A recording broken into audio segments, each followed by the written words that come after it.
World war 1, world war 2 और इसी के साथ साथ वर्ल्ड वॉर 3 की तैयारी।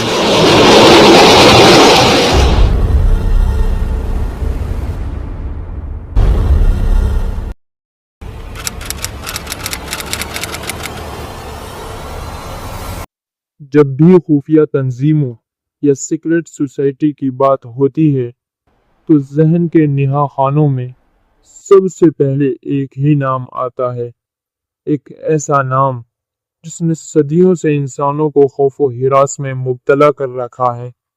एक ऐसी तंजीम जहां खुदा की नहीं बल्कि शैतान के सरदार लूसीफर की इबादत की जाती है।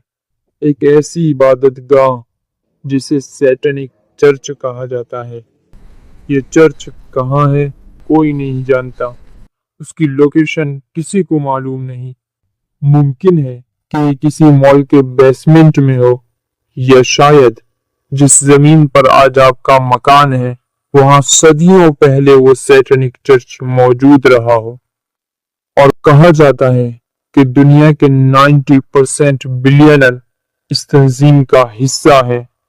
ये लूसीफर से मुआहदा करते हैं और अपनी सोल उसको देकर बदले में दुनिया की दौलत शोहरत उनके कदमों में होती है। क्या आपने कभी सोचा कि कुछ यूट्यूबर और सिंगर्स जिनका कल तक तो इंडस्ट्रीज में कोई नाम नहीं था, लेकिन रातों रात वो आसमान छूने लगे, क्या ये सिर्फ एक टैलेंट की बिना पर है या फिर कोई खास सौदा? और उस तंजीम का आगाज हुआ था जर्मनी के बाइबेलिया शहर से, जहां एडम वाइस हॉफ्ट नामी एक फिलोसोफर रहता था जो पैदा तो ईसाई घराने में हुआ था, लेकिन रिलीजन और गवर्नमेंट की बंदिश ने उसे बगावत पर उभारा और उसने अपने 5 हमख्याल साथियों को जमा किया और एक मंसूबा बनाया, एक ऐसा प्लान जो दुनिया के निजाम को बिल्कुल उलट कर रख दे। और फिर आखिर 1 मई 1776 को वो तंजीम वजूद में आई और उन्होंने उसका नाम द ऑर्डर ऑफ इल्यूमिनाटी रखा।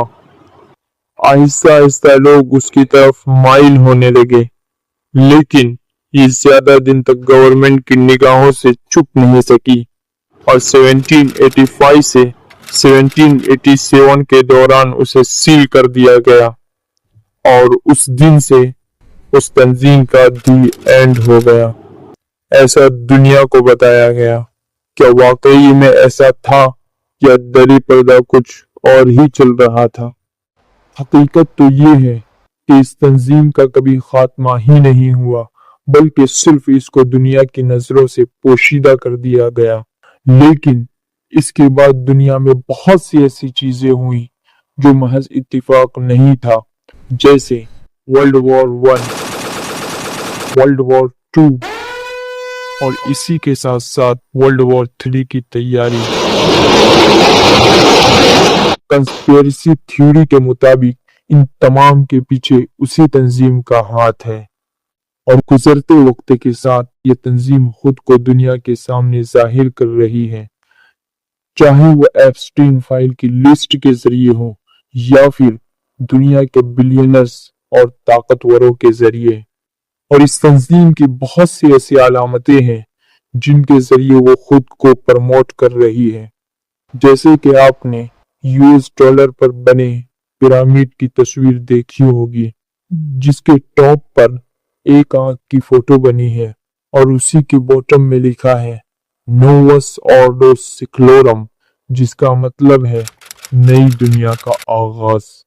और उसी के जस्ट ऊपर लिखा है 1776। जी हाँ, ये वही साल है जबकि उस तंजीम की बुनियाद रखी गई। और इसी तरह आपने बहुत से बड़े बड़े सेलिब्रिटीज को हाथों से ट्रायंगल बनाते या फिर अपनी एक आंख छुपाते देखा होगा। ये उसी तंजीम के प्रमोशन के प्रोपेगंडे हैं। और फिर 666 का मशहूर निशान, ये भी उसी तंजीम से वाबस्ता है। लेकिन सबसे खौफनाक हकीकत वो है जिसे ये लोग लूसीफर कहते हैं, کہ وہی قدیم شیطان بال ہے جس کی حضرت الیاس علیہ السلام کے دور کے مشرکین عبادت کرتے تھے۔ یہ لوگ آج بھی معصوم بچوں کو سیکریفائس کر کے شیطانی طاقت حاصل کرتے ہیں۔ سپوز دیٹ جیفری ایپسٹین کا جزیرہ اور اس میں ہونے والے مظالم اس کا کھلا ثبوت ہے، اور اس تنظیم کے ممبر کا دعویٰ یہ بھی ہے کہ دنیا کا سب سے زیادہ علم انہی کے پاس ہے اور وہ اسی علم کے ذریعے انسانی ذہنوں کو کنٹرول کر رہے ہیں۔ ان تمام خفیہ سازشوں کا مرکز ایک ہی قوم اور ایک ہی جگہ ہے، اسرائیل، اور ان تمام سازشوں کا صرف اور صرف ایک ہی مقصد ہے، خروج دجال، کیونکہ یہ لوگ دجال کو اپنا مسیحا مانتے ہیں اور تمام تر کوششیں اسی کی آمد کے لیے کر رہے ہیں۔ لیکن اگر غور کیا جائے تو سب سے بڑا اور اہم سوال یہ ہوتا ہے کہ آخر 250 سال کی انتھک محنت اور شیطانی طاقتوں کے باوجود یہ تنظیم آج تک پوری طرح دنیا پر حاوی کیوں نہیں ہو سکی؟ آخر کیا وجہ ہے کہ ان کا نیو ورلڈ آرڈر مکمل طور پر نافذ نہیں ہو پا رہا ہے؟ اس سوال کا جواب اب آپ دیں گے۔